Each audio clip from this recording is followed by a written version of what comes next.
Hey everyone, welcome back to Linux Weekly, daily Wednesdays where we sit back, relax, take that midweek break, talk about some of the fun things going on in the world of Linux and open source. I'm Ben. That is Jill.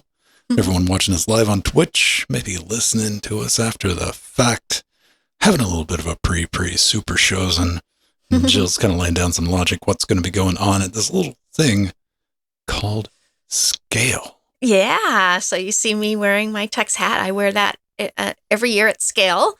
And so it starts tomorrow. It's the 28th through the 31st at the LAX Hilton here in Los Angeles.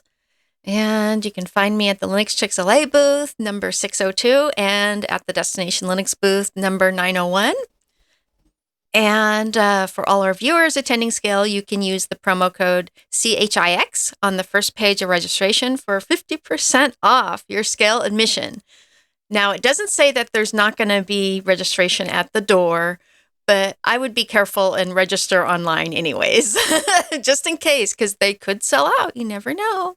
Something we were talking about, yeah. Yeah. In the past, that's never been an issue, though, right? Never. You just show up and... Yeah. So in our wonderful modern time, that's something you might want to keep in mind. Maybe register before you head out. Yeah. If you're going to be showing up day of, just in case, you don't want to have to sit there and do it on your mobile. And be like, okay, let's see if we can get this done. Yeah. Yeah. That's going to be a very exciting next couple of days. Looking forward to it. It is. Yeah. We're going to have lots of pictures and video, take lots of pictures and videos and put them in chat. It's going to be great. Got lots of cameras. It's going to be a tsunami of happiness. Yes, it will. Now, Jill, are you familiar with Amazon RNG? No. RNG? I promise you are once I explain what it is. Oh, okay. So everyone knows I got a studio wish list that I just buy off of. That's your chance to be like, I don't want, that's a bad product or whatever, but it shrinks and grows as I pick up things.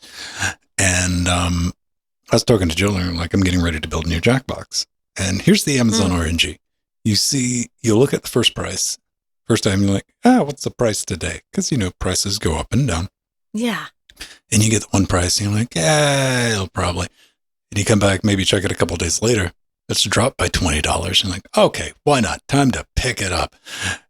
But before you hit the buy now button, be careful, kids. When you get an Amazon card, like, boom, that just shows up at your house.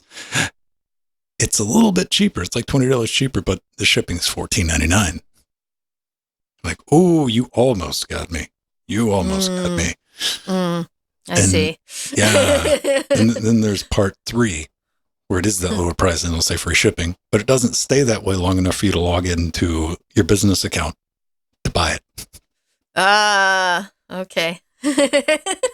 Yes. Aww. And complete fist in the air. The world's smallest fist too, because we're talking like $20. This doesn't even mean anything. It's just the principle of the thing got me upset. Yeah. Another interesting thing, I got an email from Spotify because we do video, and they're doing getting ready to do like featured shows, and it was for Linux Gamecast. And like, hey, we noticed you do video on that. Would you like to apply to be part of our like featured creators, up and coming creators and whatnot? Oh, I had to like fill out a thing and ship. Normally I'm like, I don't have time for them. I'm like, why not? Because we never do anything to promote anything. This is just like, hey, we just do it. If you like it, come hang out with us. So if a bunch of people start watching Linux Gamecast Weekly on Spotify, we get an article written about us. That's my excuse. It's like, I didn't mean it. But yeah, that all came from doing the video, and it's interesting. That's As it awesome. gets, I don't know. I like being way under people's radar. I don't, I'm anti-attention. But fortunately, Ryan Sipes is not anti-attention, Jill. Yeah, definitely. So Ryan Lee Sipes, the Community and Business Development Manager for Mozilla Thunderbird, just put out an awesome tweet about a major new feature coming to the Mozilla Thunderbird email client that we all use and love. So Firefox Sync, yes, Firefox Sync is working on Thunderbird, and it will be coming out officially in several months. And getting this technology to work on Thunderbird is ahead of schedule. And this would allow you to sync your email, calendar, and contact accounts without issues to Thunderbird. So it makes it life a lot easier instead of having to copy all your data over into, from folder to folder, which I've done for years, to copy my email addresses and all my contacts. It's insane. But this is just freaking awesome. And it is, and I think it's going to eliminate one of the things that we were talking about is having your .thunderbird folder. Mm-hmm. I know that folder has been around between 4 or 5 different systems over the last decade. It's something I drag with me because I have a bunch of email addresses that I've also collected over the years. And I want this to work, being able to, okay, here's one thing. Here's one. I don't see this being a problem, and I hope it's not a problem. This bit me very recently when I was trying out Thunderbird Nightlies. Is I took that folder and loaded it with a nightly, and I'm like, you know what? I'll just roll back to regular Thunderbird. And I did that, and you might have met Ren to this at home, where Thunderbird goes, no, this has been upgraded. It's not compatible with the stable version anymore. Yeah. You know what? Fine. Opened evolution again. So maybe this is going to fix that. I really genuinely hope it does. And as Jill said, it's going to be a couple of months before it shows up in the beta channel. You might want to try, if you feel a little bit adventurous, the nightlies. I do have the nightlies installed on this box. I keep, just checking it because I know we're going to talk about it on and off. That's neat. Yeah. That's because Firefox Sync, if you don't know what Firefox Sync is, it's Firefox's answer to what Google does with syncing your passwords, bookmarks, plugins, and stuff like that, which is kind of a must. It's something you kind of expect, don't you, Jill? Yeah, absolutely. And you remember at one time, the email client was in Mozilla Firefox. And now that it's, there are 2 separate apps, it makes sense for all of them to sync together. It does make life sense. Easier. I want to live that life. I want to live that life where I can just install Thunderbird on a new PC. I'll log in with my sync, and it just auto-populates, and we're brings done in all your email accounts and your contacts and bookmarks and all that stuff. Right? Yeah. Oh, man. That's going to be interesting. Now, we were talking on the live stream before we started recording. Have you ever messed around with GRUB? And I'm not talking about messing around with it. Have you tried to make your GRUB look pretty? Yes. A little sparkle in your GRUB. Show title. I've thought about it. I've been thinking about it since the 2000s, early 2000s. I've never got around to doing it. And I think that is, I've never, and I say this with no ego, I've just never had a system that I dual booted anything. It just ran Linux. Yeah. But Jill, you have systems that yes. might look at the GRUB screen other than just cut it on and let it. Absolutely do. In fact, the machine I do a lot of my show notes and testing, I've got 6 different distros of Linux on it. So, and I do that, for testing purposes and whatnot for the show. And I like a pretty GRUB screen. In fact, I have mine set up that it doesn't default boot, Ubuntu or boot Fedora until I hit a key. So I can go in and choose my distro of choice. So I like to change the fonts and the font color and size, and I've done that for years, in the configs.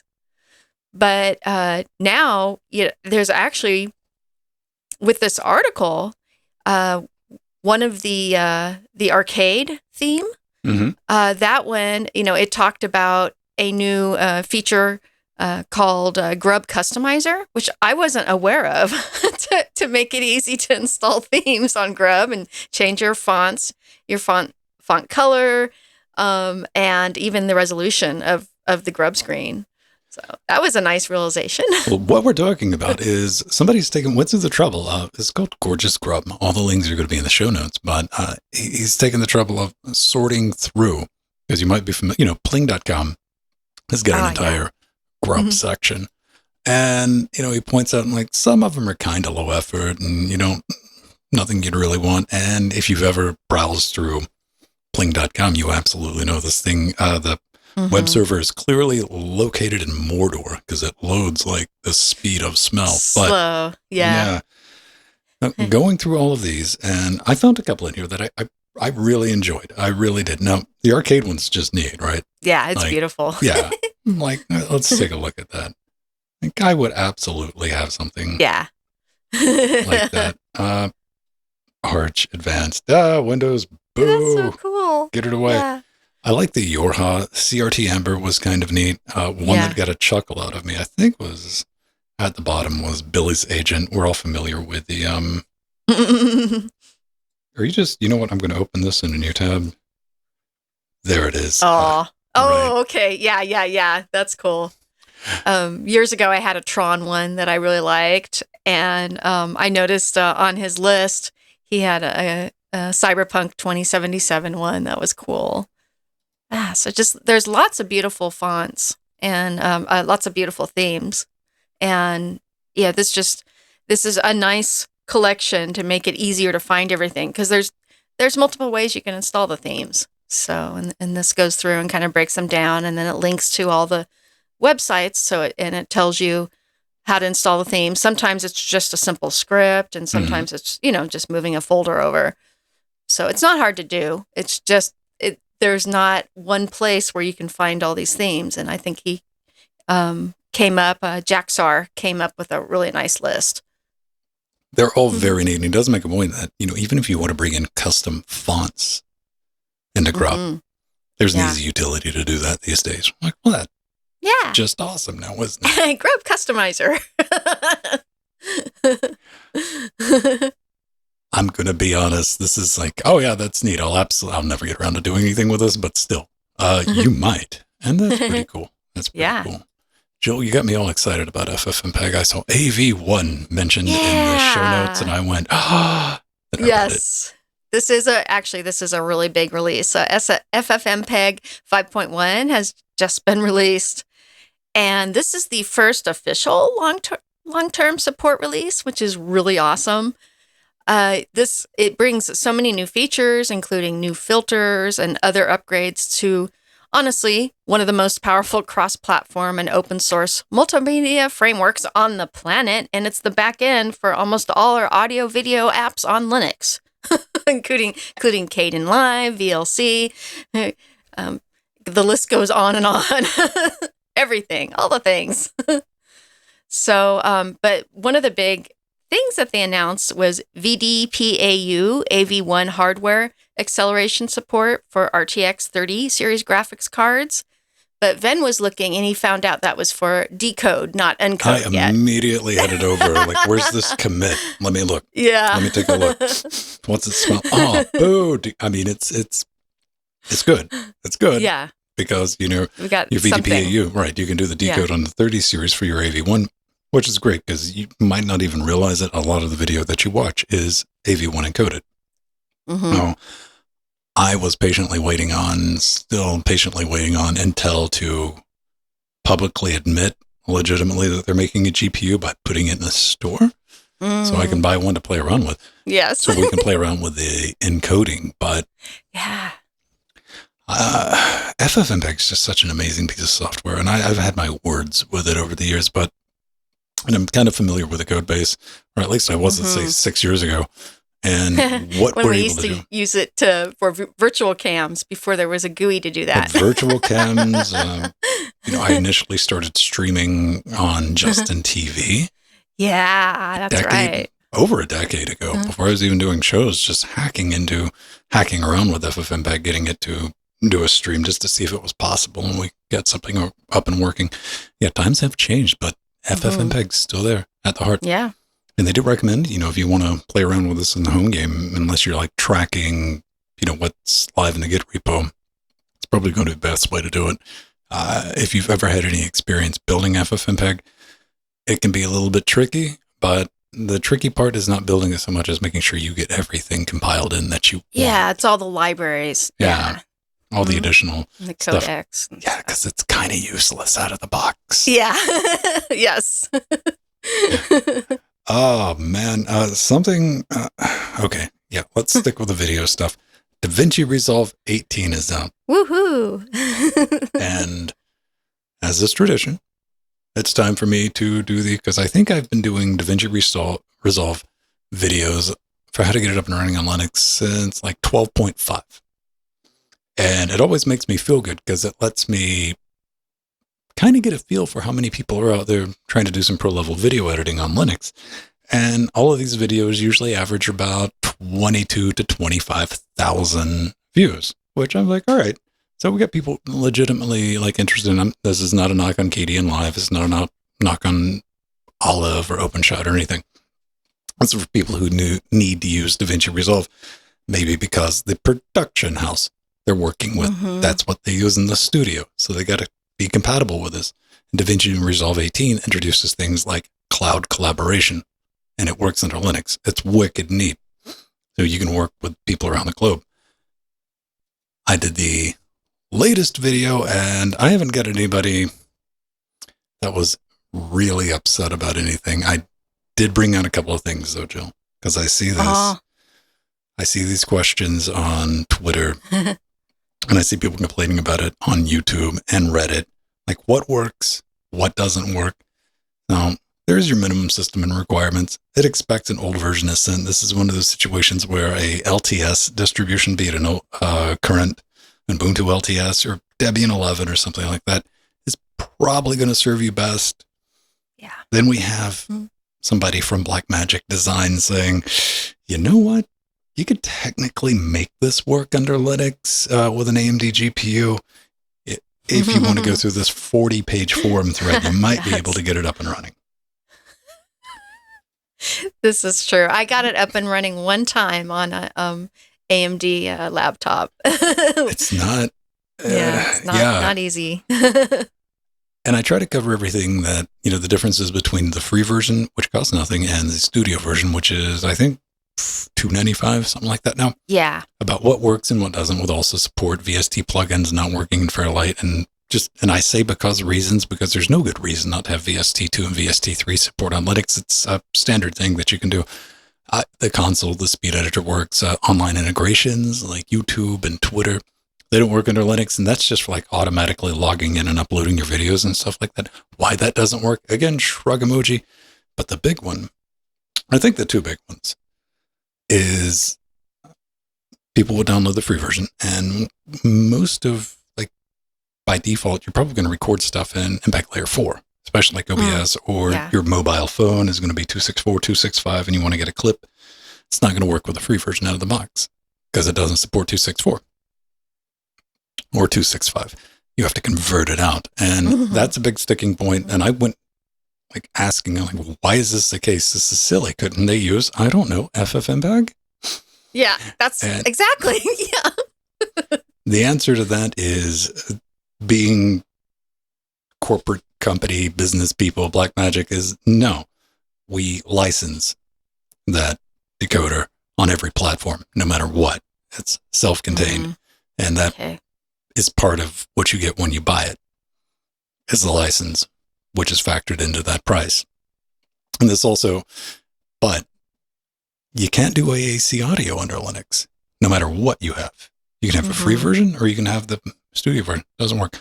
Shrug emoji on that one, kids. Like, it's got its problems. I'm not pretending it's the best thing in the world. But for a professional video editor available on Linux, as somebody who's been dealing with nonlinear video editing under Linux for 20 years, there's nothing better. Yeah. There's not. I mean, it runs circles around no one. I said that when I bought a copy of Davinci Resolve. I said, no one wants to learn a new NLE. Nobody. And I had to. And just to do these shows, to get them out in regular time and get them up to the quality standards that I like. But I got a little bonus. Yes, you do, Vin. I love this. I do.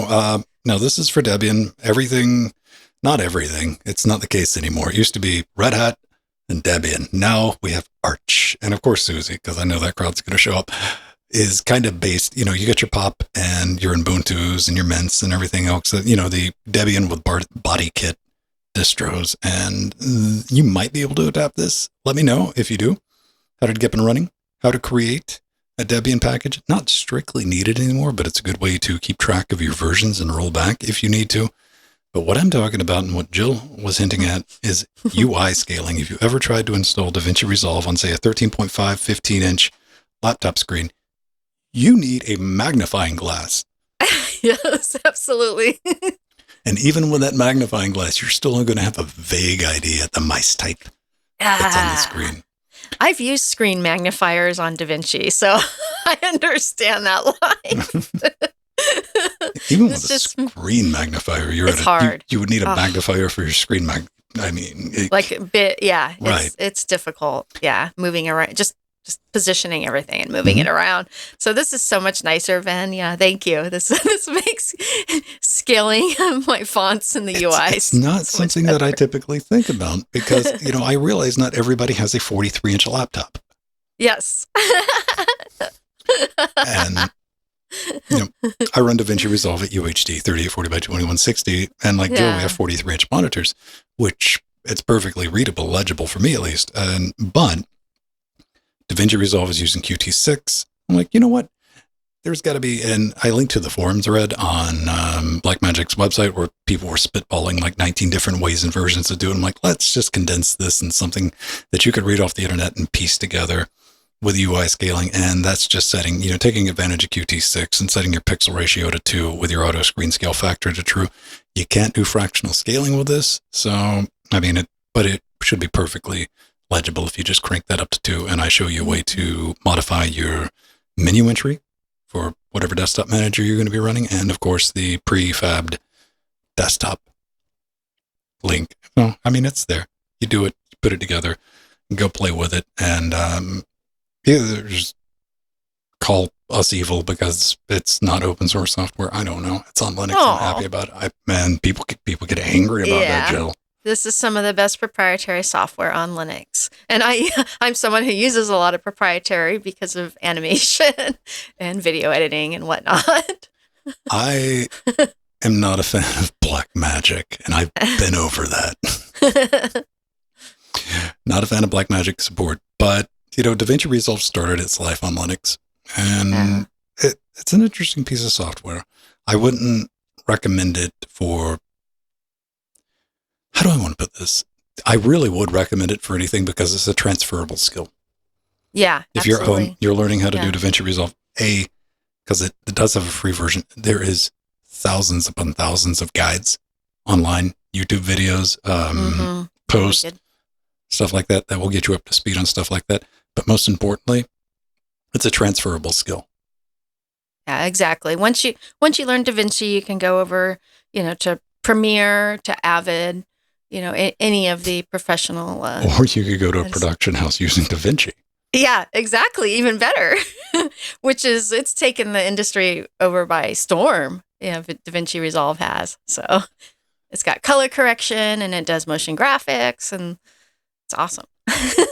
It's pretty, it's always the coloring, for color grading, that's been a standard for well over a decade with DaVinci Resolve.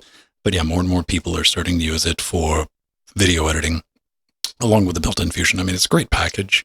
So it is. It's the one I tell people as an alternative to Premiere and Final Cut. So it's really good. And After Effects too. And it's the Adobe Suite. You have a replacement for the Adobe Suite. You can run it on Linux too, right? Yeah, exactly. I think it comes down from the time you're from. I'm always very supportive of a company if they're going to release something on Linux. Because we didn't have that, say, 20, 25, 30 years ago. Like we got a piece of software. It didn't even care if you used it. You'd buy it just to yeah. And I'm going to say up until that pesky Steam came along, Jill, I owned every Linux game.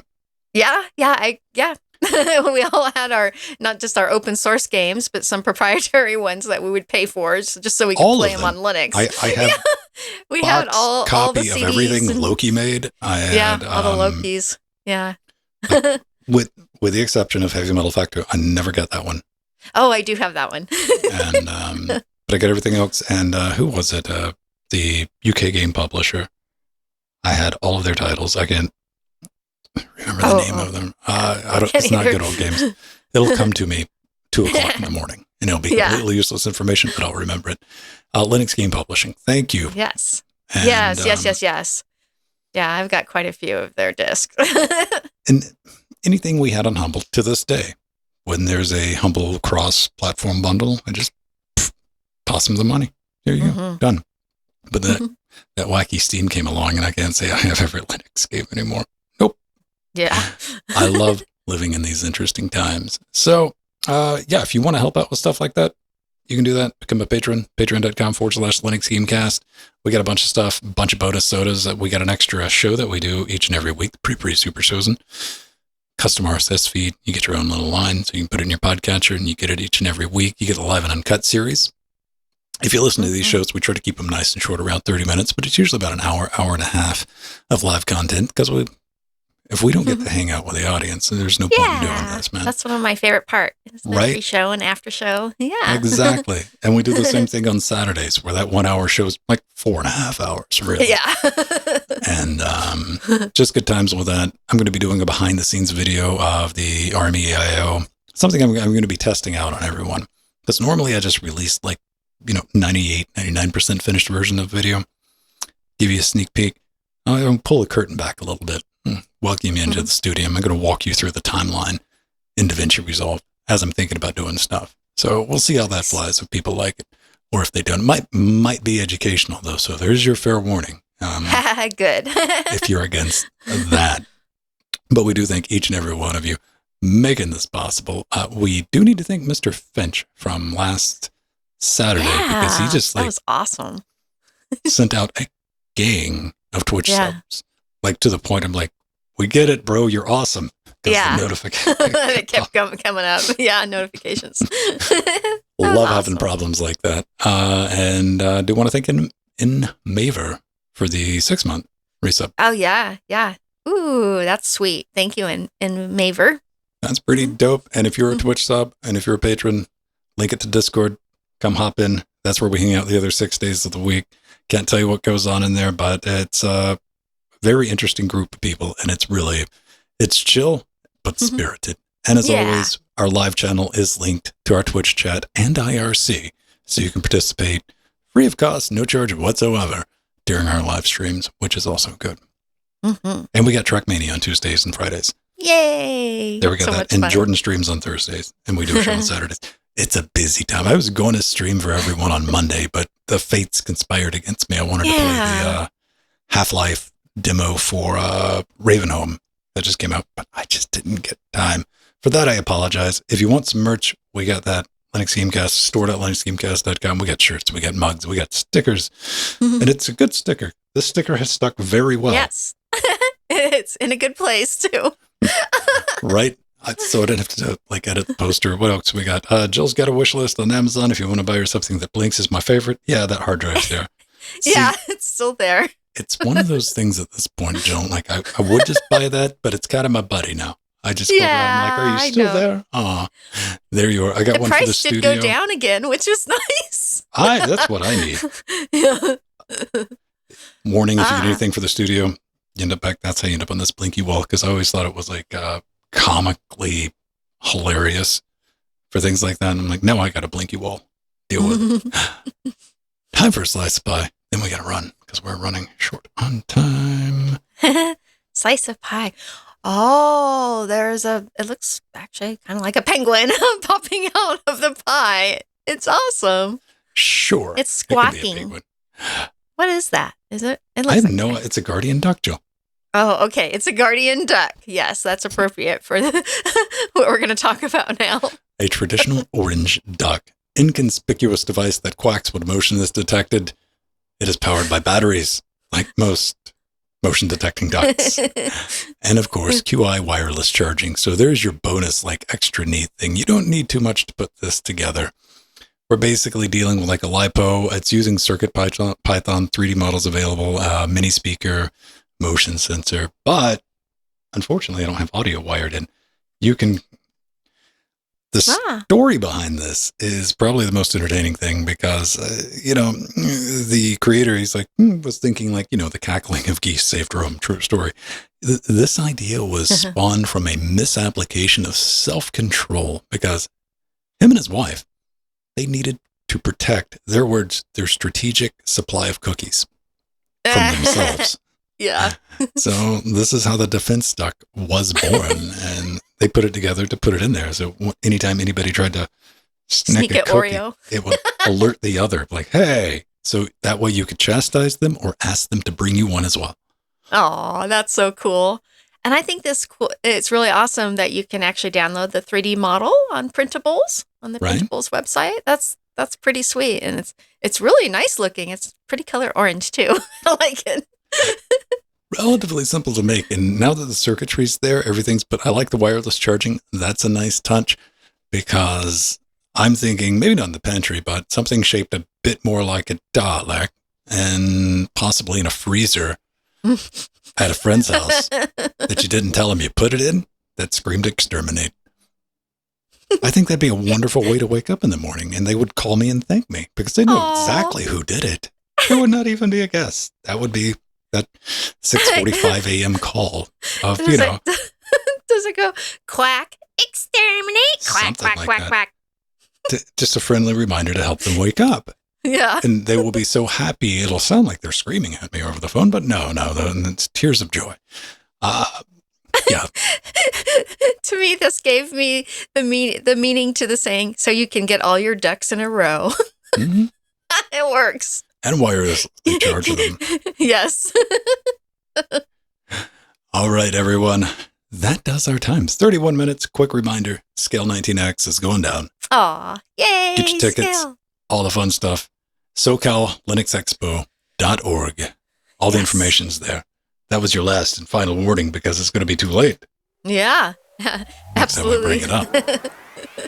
Aw, and I'm looking forward to seeing our local LA chapter from Linux Gamecast there, including Mir PPC, Mr. Alert, Alan, and of course Strider, creator of Lutris, and he's going to have a booth too, right next to, right near the Linux Chick-fil-A booth, and then the OpenSUSE booth is going to be next to the Linux Chick-fil-A booth as well. So we have our whole entourage on aisle 600. So come see us. All of you weirdos are going to have to spend all that time pretending you don't know each other. Yeah, I know. Party on aisle 600. Yeah. Seriously, I hope everybody has a fun time there too. But yeah. Thanks everybody for tuning in, watching. Okay. Be back next week. Bye-bye. Love you all.